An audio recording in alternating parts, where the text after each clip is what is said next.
السلام علیکم جی، ہمیشہ کی طرح آپ کو کہتی ہوں میں خوش آمدید۔ جلدی سے کر دیجئے پہلے میرے چینل کو سبسکرائب اور پھر ساتھ ہی کر دیجئے ویڈیو کو لائک۔ اور اگر آپ کو ناول اچھا لگ رہا ہے تو خوبصورت سا کمنٹ بھی نیچے ضرور چھوڑ دیجئے گا، اور اگر آپ کوئی اپنی پسند کا ناول سننا چاہتے ہیں تو وہ بھی کمنٹ میں ضرور بتائیے گا۔ تو چلیے بنا وقت ضائع کیے آج کی نیکسٹ ایپیسوڈ کی جانب چلتے ہیں۔ ارحام اٹھو میرے اوپر سے، اس نے ہٹانا چاہا لیکن ارحام کے سامنے اس کی طاقت چڑیا جتنی تھی۔ وہ خاموشی سے آنکھیں بند کیے لیٹا رہا، نہ جانے وہ سچ میں سو گیا تھا یا سونے کی ایکٹنگ کر رہا تھا۔ لیزا نے اس سے ہار مانتے ہوئے اپنی تمام کوششوں کو ترک کیا۔ تازہ ترین خبروں میں ہم آپ کو اطلاع کرتے چلیں کہ پاکستان کا سب سے بڑا سمگلر میر فارس پولیس مقابلے میں جاں بحق۔ ڈیڈ باڈی کا پوسٹ مارٹم ہونے کے بعد باقی کی خبر سے آپ کو اطلاع کریں گے، تب تک ہم سے جڑیے رہیے۔ زائشہ نے میوٹ کیا۔ آہل، اس نے حیرت سے اپنے ساتھ بیٹھے آہل کا نام لیا۔ آہل خود یہ خبر سن کر سکتے میں تھا۔ عشا اس کے نکاح میں تھی تو کیا ان کی بیٹی بیوہ ہو چکی تھی؟ آہل کے ماتھے سے پسینے کی بوندیں ٹپکنے لگیں۔ اس کے مرنے نہ مرنے سے اسے فرق نہیں پڑتا تھا، لیکن ان کی بیٹی کو اتنی سی عمر میں اتنا بڑا دکھ ملا تھا، یہ وہ کیسے برداشت کر سکتے تھے؟ آہل عشا کو کال کر کے پوچھیں وہ ٹھیک ہے نا؟ آہل نے اسبات میں سر ہلاتے ہوئے پاکٹ سے موبائل نکالا۔ بیل جانے پر کال ریسیو نہیں کی گئی۔ وہ فون نہیں اٹھا رہی۔ آہل پریشان ہوا۔ دوبارہ کریں، مجھے فکر بہت ہو رہی ہے۔ اگر اسے پتہ چل گیا تو کیا حالت ہوگی اس کی؟ میں کرتا ہوں۔ آہل نے پھر سے کال ملائی تو دوسری بیل پر ریسیو کر لی گئی۔ ہیلو پاپا، عشا کی میٹھی سی آواز آہل کی سماعت میں پڑی۔ عشا، میرا بچہ کیسی ہو؟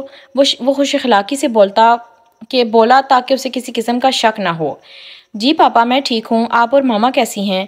ہم دونوں ٹھیک ہیں، بس تمہاری یاد آ رہی تھی اس لیے کال کی۔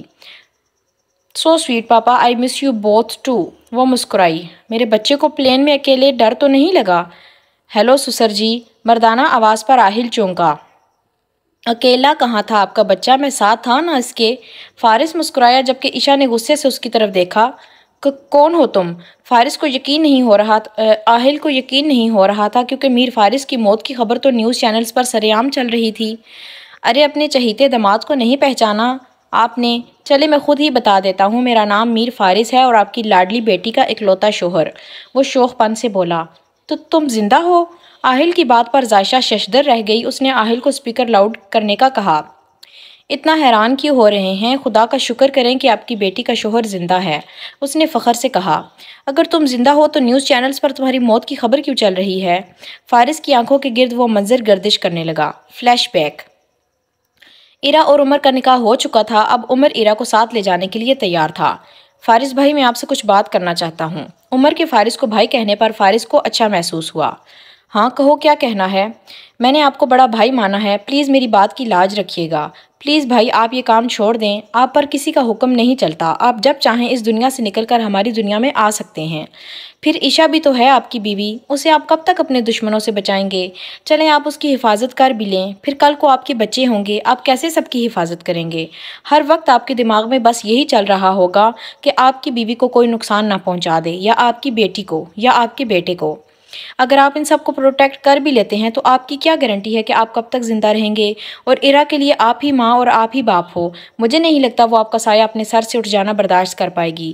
پلیز ایک بار سوچئے گا ضرور، پولیس آپ کے پیچھے ہے، ایجنسیاں آپ کے پیچھے ہیں، ہو سکتا ہے کہ آپ پکڑے جائیں، ایسی زندگی میں آپ کبھی خوش نہیں رہ پائیں گے، اور نہ ہی آپ کی بیوی، اور ابھی تک تو شاید عشا جانتی بھی نہیں آپ کیا کام کرتے ہیں۔ جب اسے معلوم ہوگا اس کا کیا ری ایکشن ہوگا یہ آپ بہتر جان سکتے ہیں۔ اپنا بزنس سٹارٹ کریں، حلال کمائیں، آپ کی دنیا اور آخرت دونوں کے لیے آسانی ہے۔ میں نے جو کہنا تھا کہہ دیا، آگے آپ سوچ لیں آپ کو کیا کرنا ہے۔ وہ خاموش ہوا۔ فارس بھی خاموش تھا، اس نے پوری توجہ سے اس کی بات سنی تھی۔ عمر بالکل ٹھیک کہہ رہا ہے بھائی، آج تک آپ اپنے دشمنوں سے مجھے بچاتے آئے ہیں۔ آپ کا خیال یہی تھا کہ میری شادی کر کے آپ مجھے رخصت کر دیں گے، لیکن اب عشا آپ کی زندگی میں شامل ہو چکی ہے، آپ کی شریک حیات ہے، وہ آپ دونوں کی پوری زندگی پڑی ہے، عمر کی بات مان لیں۔ اور میرے دل میں بھی آپ کو کھونے کا ڈر نہیں رہے گا، آپ ہی میری ماں اور بھائی ہو، باپ بھی ہو۔ پلیز ہماری بات مان لیں، پلیز اس کام کو چھوڑ دیں، سب چیریٹی ہاؤس کو دے دیں، ایک گھر اور کچھ پیسے جن سے آپ اپنا چھوٹا سا بزنس شروع کر سکو اور سکون کی زندگی جی سکو۔ فارس نے مسکراتے ہوئے اس بات میں سر ہلایا۔ جیسا تم دونوں کہو گے ویسا ہی کروں گا۔ سچ بھائی، تھینک یو سو مچ۔ وہ خوشی سے اس کے گلے سے لگی۔ فارس نے عمر کو اشارہ کیا تو وہ دوسری طرف سے فارس کو گلے ملا۔ بھائی، میرے پاس آپ کی بہت سی پکس ہیں جنہیں میں نے ابھی تک پولیس کو نہیں دیا۔ آپ جانتے ہیں نا، ابھی تک آپ کا چہرہ منظر عام پر نہیں آیا۔ چھوٹے میاں، اب کیا ان تصویروں سے بلیک میل کرو گے بڑے بھائی کو؟ فارس مسکرایا۔ ارے نہیں، ایسی کوئی بات نہیں۔ میں کہنا یہ چاہ رہا تھا کہ کیوں نہ میں ان پکس کو جلا دوں اور آپ کی موت کی خبر نیوز چینلز پر چلا دی جائے۔ اس طرح سے آپ کے اوپر جتنے بھی کیسز چل رہے ہیں سب ختم ہو جائیں گے۔ بہت دماغ ہے تم میں۔ فارس نے اس کے سر پہ پیار سے تھپکی لگائی۔ جیسے تم کہہ رہے ہو ویسے کر دو، مجھے اعتراض نہیں۔ وہ مسکرایا۔ Flash now. سسر جی، آپ کا دماد اب سدھر گیا ہے، سب دھندا چھوڑ دیا ہے، اسی لیے میری موت کی خبر نیوز چینلز پر چلائی گئی ہے تاکہ میرے اوپر سے تمام کیسز بند کر دیے جائیں۔ اب آپ فکر کرنا چھوڑ دیں کہ آپ کی بیٹی ایک گنڈے کے چنگل میں ہے، کیونکہ اب میں کوئی گنڈا ونڈا نہیں رہا، اب تو ایک سادہ سا شریف سا بزنس مین بن گیا ہوں۔ میری باتوں سے آپ کو تسلی نہیں ہوئی تو تفصیل جاننے کے لیے عمر کو کال کرے، کیونکہ میں تو کال بند کرنے والا ہوں، تھوڑا وقت بیوی کے ساتھ گزار لوں، پھر بزنس سٹارٹ کرنا ہے۔ اوکے، اللہ حافظ۔ اس نے کال بند کی۔ کیسے بات کر رہے تھے میرے پاپا سے؟ شرم نہیں آتی آپ کو؟ آپ سے بڑے ہیں وہ غصہ اپنی چھوٹی سی ناک پہ سجائے بولی۔ میں بھی تم سے بڑا ہوں بیگم، مجھ سے بھی تھوڑا پیار سے بات کرو۔ ایسے کون بیوی بات کرتی ہے اپنے شوہر سے؟ اس نے عشا کو اپنے حصار میں لیا۔ چھوڑیں مجھے، آپ سے بات نہیں کرنی، دھوکے باز ہو، آپ نے دھوکہ دیا ہے مجھے، اب بھی نہ جانے کب چھوڑ دے مجھے، آپ کا کیا بھروسہ ہے، اب تو پوری زندگی یقین نہیں کروں گی آپ پر۔ غصے سے بولتے بولتے اس کی آنکھیں بھیگ گئیں۔ ایسا کبھی سوچنا بھی مت کہ میں کبھی تمہیں چھوڑوں گا۔ آریان سے میں نے یہ صرف اس لیے کہا تاکہ وہ ایرا سے نکاح کے لیے انکار نہ کرے۔ اس نے عشا کی رخسار پر ہونٹ رکھے۔ دور ہٹے مجھ سے، پہلے بھی ایسے ہی آپ نے مجھے چھوا پھر چھوڑنے کی بات کی۔ وہ رونے لگی۔ اب کبھی ایسا کہوں گا بھی نہیں، آئی پرومس۔ اس نے عشا کی پیشانی پر ہونٹ رکھے۔ پکا وعدہ؟ اس نے فارس کی آنکھوں میں دیکھتے ہوئے پوچھا۔ پکا وعدہ، پوری زندگی کا وعدہ، کبھی نہ ٹوٹنے والا وعدہ۔ تمہیں کبھی خود سے جدا نہیں کروں گا، اس ڈر کو اپنے دل سے نکال دو۔ اس نے عشا کو خود پر لٹایا۔ عشا نے اس کے سینے پہ سر رکھا۔ ایک بات بتائیں؟ پوچھو، فارس نے جواب دیا۔ آپ کو کیسے پتا چلا میں پاکستان چھوڑ کر جا رہی ہوں؟ اس کی بات سن کر فارس مسکرایا۔ میرا آدمی آریان کے گھر پہ نظر رکھے ہوئے تھا، جب اس نے تمہیں آریان کے گھر جاتے دیکھا اس نے تبھی مجھے انفارم کر دیا تھا۔ کیا؟ عشا حیران ہوئی۔ پھر جیسے ہی اس نے مجھے بتایا کہ تم ایئرپورٹ پہنچ چکی ہو تو وہ رکا۔ Flashback. فارس ایرا اور عمر کے ساتھ ہی کھڑا تھا جب اس کا موبائل رنگ ہوا۔ اپنے آدمی کی بات سنتے ہی وہ شاکڈ ہوا۔ اسے لگا شاید آریان نے گھر جا کر اسے بتایا کہ وہ اسے ڈائیورس دینے والا ہے۔ کیا ہوا بھائی، خیر تو ہے؟ ایرا نے پوچھا۔ عشا شاید آؤٹ آف کنٹری جا رہی ہے، مجھے اسے روکنا ہوگا۔ وہ باہر کی طرف بھاگا۔ 20 منٹ کا راستہ اس نے 10 منٹ میں طے کیا تھا۔ بھاگتا ہوا وہ ایئرپورٹ داخل ہوا۔ اس نے اپنے آدمی کا بتایا ہوا پلین چیک کیا تو اس کی جان میں جان آئی۔ اندر داخل ہو کر وہ سب پیسنجرز کو دیکھنے لگا، کہیں تو اسے اپنی عشا نظر آئے۔ اس نے دیکھا کہ ایک لڑکی جس کا سیٹ کے اوپر سے سر بھی نہیں نکل رہا، شاید یہ اس کی چھوٹی ہائٹ کی وجہ سے تھا۔ وہ اسے دیکھتا ہوا آگے بڑھا۔ وہ آنکھیں بند کیے ٹشو ناک پہ رکھے رونے میں مصروف تھی۔ اس کے ساتھ والی سیٹ ابھی خالی تھی، وہ آرام سے وہاں بیٹھا۔ عشا ناک صاف کرتی چھو چھو کر رہی تھی جب اس نے نوٹ کیا کہ اس کے ساتھ کوئی بیٹھا ہے۔ اس نے آنکھیں صاف کر کے اپنے ساتھ بیٹھے شخص کو دیکھا۔ اب کیا یہ بھی تمہاری ویر پو نے کیا تھا؟ آنکھوں پہ شوق پن لیے وہ مسکرایا۔ آپ؟ عشا کے سر پر حیرت کا پہاڑ ٹوٹا۔ ہاں، میں کیوں؟ کیونکہ میں میر فارس ہوں، تمہاری ویر پھو کا بلال خان نہیں۔ پھر یہ کہتے ہوئے اس نے عشا کو باہوں میں بھر لیا۔ چھوڑیں مجھے نہیں رہنا آپ کے ساتھ۔ وہ اسے اٹھائے ہوئے چل رہا تھا اور وہ بچوں کی طرح روتی ہوئی ٹانگیں ہلا رہی تھی۔ Flash now. آئندہ مجھ سے دور جانے کا سوچنا بھی مت۔ اس نے عشا کے ہونٹوں کو چوما۔ عشا کے دل کو سکون آیا تھا یہ جان کر کہ وہ اس سے سچی محبت کرتا ہے۔ اس نے آنکھیں بند کرتے ہوئے فارس کی گردن کے گرد بازو پھیلائے۔ 1 ہفتہ بعد وہ دونوں بلیک شیروانی پہن کر اسپیشل صوفے پہ بیٹھے شہزادے دکھائی دے رہے تھے۔ انہیں انتظار تو اپنے شریک حیات کا ایک کی ہو چکی ہوئی شریک حیات یعنی کہ ارحام کی لیزا اور ایک کی ہونے والی شریک حیات یعنی کہ آریان کی علایا۔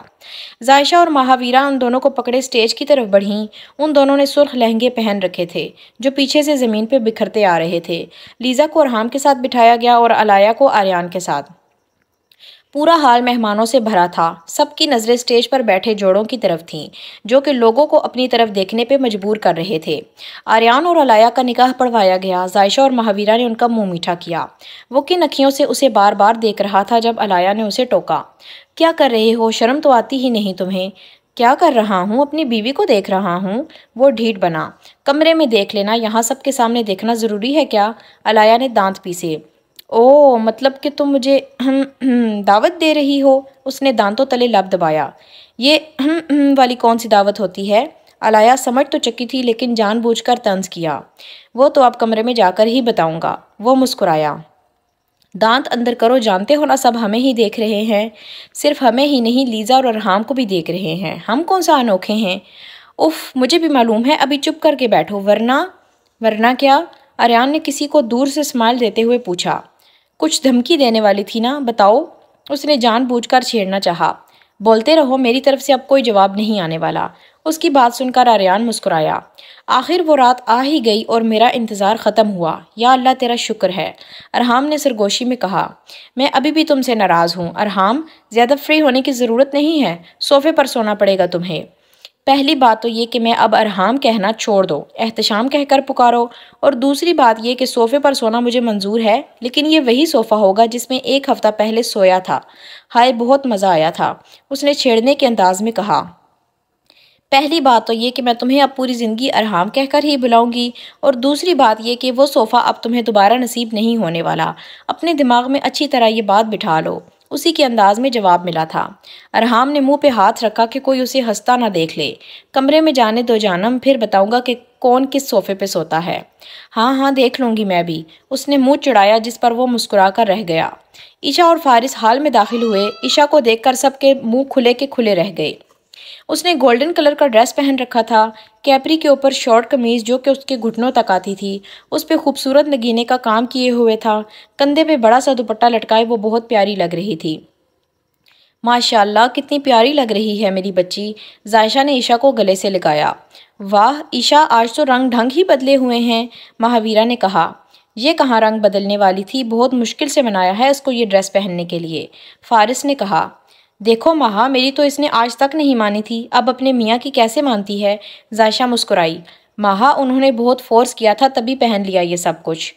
ماما، عشا نے منہ بسورا۔ بہت زیادہ پیاری لگ رہی ہو، اللہ نظر بد سے بچائے۔ اس نے عشا کے گولڈن چوڑیوں سے بھرے ہاتھ پکڑے۔ آؤ فارس بیٹھو، زائشہ نے کہا۔ وہ سب کرسیوں پر بیٹھے۔ بزنس کیسا جا رہا ہے تمہارا؟ اس کی اور راحل کی تسلی ہو گئی تھی، عمر سے بات کرنے کے بعد انہیں معلوم ہو چکا تھا کہ وہ اب اچھائی کی طرف بڑھ رہا ہے۔ بالکل ٹھیک جا رہا ہے، آپ کی دعاؤں کی ضرورت ہے۔ وہ زائشہ کو آنٹی یا کچھ اور کہنے ہچکچاتا تھا کیونکہ وہ خود اس سے تقریباً 9-10 سال ہی بڑی تھی۔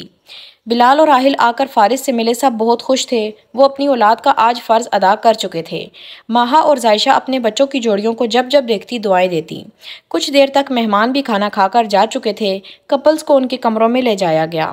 ایک ہفتے سے ایرا نے عمر کو خود کے قریب نہیں آنے دیا تھا کہ اسے وقت چاہیے تھا۔ عمر روز اس کی خوشی کے لیے اپنے جذبات کو قابو میں رکھتا، لیکن آج اس کے لیے خود پر قابو پانا بہت مشکل ہو رہا تھا۔ وہ کمرے میں داخل ہوا تو ایرا یلو قمیض شلوار پہنے ڈریسنگ ٹیبل کے سامنے کھڑی تھی، کھلے بالوں کو کانوں کے پیچھے کیے وہ چھوٹے چھوٹے ٹاپس پہن رہی تھی جب عمر نے اسے پیچھے سے اپنے حصار میں لیا۔ اس کے ہاتھ اپنے پیٹ پر محسوس کرتے ہی ایرا کی جان نکلی۔ عمر نے اس کے کندھے سے بال ہٹا کر اپنے ہونٹوں کا لمس چھوڑا۔ ایرا کی آنکھیں بند ہوئیں، اس کا دل دھڑکنے لگا۔ اس نے ایرا کو گھما کر اس کا رخ اپنی طرف کیا اور اس کے ہونٹوں پہ ہونٹ رکھنے لگا جب وہ بولی، پلیز ابھی نہیں۔ کیوں خود کو مجھ سے دور رکھا ہوا ہے؟ میں جانتا ہوں تم بھی مجھے چاہنے لگی ہو، بس تھوڑا وقت اور چاہیے۔ اس نے نظریں جھکائیں۔ مجھے تمہیں چھونے کا حق ہے ایرا، مجھے ایک بار خود کو چھونے دو۔ اگر تم میں احساس کی ایک لہر بھی نہ اٹھے تو وعدہ کرتا ہوں جب تک تم کہو گی تب تک ہاتھ بھی نہیں لگاؤں گا۔ یہ کہتے ہوئے اس نے ایرا کے ہونٹوں کو اپنے ہونٹوں میں لیا۔ ایرا نے گھبراتے ہوئے اس کے سینے پہ ہاتھ رکھا، اسے اپنا جسم کانپتا ہوا محسوس ہو رہا تھا۔ عمر نے اس کی کمر میں ہاتھ ڈالتے ہوئے اسے اوپر اٹھا کر بیڈ پہ لٹایا۔ کچھ دیر بعد وہ پیچھے ہوا، ایرا آنکھیں بند کیے لمبے لمبے سانس لے رہی تھی۔ وہ مسکرایا، وہ بھی اس کے لیے جذبات رکھتی تھی۔ کمفرٹر اوڑھ کر وہ اس پر حاوی ہوا۔ ایرا خاموش تھی، آخر کب تک خود کو اس سے دور رکھتی، وہ اس کا شوہر تھا، ایک نہ ایک دن تو اسے اپنا آپ اس کے سپرد کرنا ہی تھا۔ ارحام ڈور لاک کرنے کے بعد بیڈ کی طرف بڑھا جب لیزا جھٹ سے بولی، صوفے پہ سو، میں تمہیں اپنے ساتھ سونے کی ہرگز اجازت نہیں دوں گی۔ توبہ توبہ، کیسی دلہنیں ہیں آج کل کی، شادی والی رات ہی پٹر پٹر زبان چلتی ہے۔ ہائے، پرانے زمانے میں دلہنیں خالص ہوتی تھیں، جو شادی کی رات شوہر کے کمرے میں داخل ہونے سے پہلے گھونگھٹ اوڑھ کر بیٹھ جایا کرتی تھیں، اور جب شوہر کمرے میں داخل ہوتا تھا فوراً سر جھکا لیتی تھیں۔ اور آج کی دلہنیں دیکھو تو اللہ معافی کانوں کو ہاتھ لگتے ہیں۔ وہ پوری ایکٹنگ سے اسے باتیں سنا رہا تھا۔ شرم تو تم میں ختم ہو گئی ہے، پہلے پہل کتنے معصوم اور شریف لگتے تھے، وقت کے ساتھ ہی گرگٹ کی طرح رنگ بدل لیا۔ وہ اسے گھورنے لگی۔ میرا ایک اور رنگ اور بھی ہے جو ابھی تم نے دیکھا نہیں، ارحام نے اسے آنکھ مارتے ہوئے کہا۔ پہلے بہت رنگ دیکھ چکی ہوں، اب مزید کوئی رنگ نہیں دیکھنا چاہتی۔ چپ چاپ صوفے پہ چلو اور سو جاؤ، مجھے بھی نیند آ رہی ہے۔ واہ واہ، ایسے کیسے سو جاؤں، اتنی مشکل سے یہ رات آنے کا انتظار کیا تھا۔ اب تو اس نے انگڑائی لی اور لیزا منہ کھولے اس کی یہ حرکت دیکھنے لگی۔ سب سے پہلے تمہارا گفٹ دے دوں، باقی کام بعد میں کروں گا، تسلی کے ساتھ وہ معنی خیز بولا۔ اس نے پاکٹ سے ایک ڈبی نکالی جس میں ڈائمنڈ کی رنگ تھی۔ ارحام نے ہاتھ آگے کیا، لیزا نے منہ بسورتے ہوئے اس کے ہاتھ پہ اپنا ہاتھ رکھا۔ رنگ پہنانے کے بعد ارحام نے اس کے ہاتھ پہ اپنے ہونٹ رکھے۔ بس اب بہت ہو گیا، چلو اپنی جگہ۔ لیزا نے ہاتھ کھینچا۔ جب بہت ہوا تب تمہیں خود معلوم ہو جائے گا۔ اس نے لیزا کی ٹانگوں کو کھینچا جس سے وہ بستر پر گری۔ اس سے پہلے کہ وہ چیختی، ارحام نے اس کے ہونٹوں کو منہ میں دیا۔ اس کے ہونٹوں کو چھوڑے بغیر ارحام نے ایک ایک کر کے اس کی ساری جیولری اتاری۔ اب وہ اسے مکمل طور پر کمفرٹیبل کر چکا تھا۔ لیزا کا جسم نڈھال ہونے کے بعد وہ پیچھے ہوا اور اپنی شرٹ اتارنے لگا۔ اس پہ جھک کر اس نے لائٹ آف کی۔ اب کمرے میں اندھیرا تھا اور دو جسم جو نکاح کے پاک بندھن کے بعد ایک ہو چکے تھے۔ آریان کمرے میں داخل ہوا تو علایا فریش ہو کر ڈریسنگ ٹیبل کے سامنے کھڑی تھی۔ اسے دیکھ کر آریان کا حیرت سے منہ کھلا۔ یہ کیا، تم نے ڈریس کیوں چینج کر لیا؟ وہ اس کے پاس آیا۔ آئی ایم سوری آریان، بہت ہیوی تھا، میں باہر ہی بہت مشکل سے پہن کر بیٹھی تھی۔ میں آؤٹ آف کنٹری سے ہوں، اس لیے مجھ سے وہ ڈریس سنبھالنا بہت مشکل کام تھا۔ یار میرے آنے کا ویٹ تو کر لیتی، خود اتارتا تمہارا ڈریس۔ اس نے پیچھے سے علایا کے کندھے پر تھوڑی ٹکائی۔ شرم کرو، علایا مسکرائی۔ لو، اس میں شرم والی کون سی بات ہے، بیوی ہو میری، جب چاہوں گا ڈریس اتاروں گا، تمہارا کسی کے باپ میں بھی ہمت نہیں کہ مجھے روک سکے۔ اس کے فلمی ڈائیلاگ پر علایا نے اپنی ہنسی دبائی۔ حد ہے آریان، ایسے ڈائیلاگز کہاں سے سیکھے ہیں؟ تمہیں ڈائیلاگ سے مطلب ہے یا ڈائیلاگ مارنے والے سے؟ اس نے علایا کو باہوں میں اٹھایا۔ ڈائیلاگ مارنے والے سے، وہ ہنسی۔ آریان نے اسے بیڈ پہ بٹھا کر اس کے پاؤں کو ہاتھ میں لیا۔ کیا کر رہے ہو؟ اس نے پاؤں پیچھے کیا۔ صبر تو کرو جان۔ اس نے علایا کے پاؤں میں پائل پہنائی جس میں ایک ڈائمنڈ کا سٹون لٹک رہا تھا۔ واو، اٹس بیوٹیفل، اسے کیا کہتے ہیں؟ علایا نے وہ پہلی بار دیکھی تھی۔ اسے پائل کہتے ہیں۔ وہ مسکرایا۔ بہت خوبصورت ہے۔ اس نے پائل کی تعریف کی۔ تم سے زیادہ نہیں۔ اس نے علایا کی کمر سے نائٹ ڈریس کی ڈور کو کھینچا۔ کیا کرنے والے ہو؟ وہ گھبرائی۔ بتانے میں کیا، مزہ کر کے ہی دکھاؤں گا۔ وہ مکمل طور پر ڈریس کی ڈور کو کھول چکا تھا۔ ایک ہاتھ اس کے پیٹ پہ رکھے وہ اس پہ جھکا۔ علایا نے سختی سے آنکھیں بند کیں۔ اسے آریان کا ہاتھ اپنے پیٹ پہ رینگتا ہوا محسوس ہو رہا تھا۔ اس کے ساتھ ساتھ علایا کی سانسیں بھی اوپر نیچے ہو رہی تھیں۔ وہ اس کے ہونٹوں کو چھوڑتا ہوا پیچھے ہوا۔ Are you ready? اس نے کان میں سرگوشی کی۔ علایا نے شرماتے ہوئے اس کے کندھے پر پنچ مارا جس پر وہ مسکرا کر رہ گیا۔ لائٹ آف کر کے آریان نے اس کے دل کے مقام کو چوما۔ علایا کی تیز سانس پورے کمرے میں گونج اٹھی تھی۔ گھر پہنچتے ہی عشا فریش ہونے لگی جب فارس نے اس کا ہاتھ کھینچا۔ کہاں جا رہی ہو؟ اسے اتارنے جا رہی ہوں، میرا دم گھٹ رہا ہے، 5 منٹ بھی اور پہنا تو میرا سانس بند ہو جائے گا اور میں مر جاؤں گی، وہ چڑھتے ہوئے بولی کیونکہ فارس نے زبردستی اسے یہ ڈریس پہنایا تھا۔ اچھا چلو فریش ہو جاؤ۔ وہ آرام سے بیڈ پہ ٹانگیں لٹکا کر لیٹ گیا۔ عشا کو حیرت ہوئی وہ اتنی آسانی سے اس کی بات کیسے مان گیا تھا۔ خیر وہ وارڈروب کی طرف بڑھی۔ اگلا منظر دیکھ کر حیرت کے اس کی آنکھیں باہر نکلنے کو تھیں۔ یہاں موجود سبھی ڈریسز لیڈیز تھے، قمیض شلوار، کچھ فراکس اور کچھ ٹاپ پڑے تھے۔ یہ کیا؟ اس کے حلق سے وہ مشکل آواز نکلی۔ سرپرائز اور کیا؟ اس نے اپنی ہنسی دبائی۔ آپ جانتے ہیں میں یہ نہیں پہنتی۔ عشا نے اسے گھوری سے نوازا۔ ہاں لیکن اب پہننے پڑیں گے کیونکہ یہ تمہارے شوہر کا حکم ہے۔ ہرگز نہیں پہنوں گی، ماما نے مجھے آج تک بہت فورس کیا لیکن میں نے نہیں پہنے، اب بھی نہیں پہنوں گی، بس کہہ دیا میں نے۔ نہیں پہنو گی؟ فارس کھڑا ہوا۔ ٹھیک ہے، نہ پہنو۔ اس کے آرام سے بات ماننے پر وہ پھر سے حیران ہوئی۔ اگلے لمحے وہ وارڈروب کی طرف بڑھا اور ایک پنک کلر کا لیڈیز نائٹ ڈریس کندھے پہ رکھ کر عشا کو اٹھایا۔ ارے کیا کر رہے ہیں آپ؟ عشا اس کے کندھوں پر پنچ مارنے لگی جس کا فارس پر کوئی اثر نہ ہوا اور وہ اسے لیے واش روم میں گھس گیا۔ فارس کیا کر رہے ہیں آپ؟ چھوڑیں مجھے۔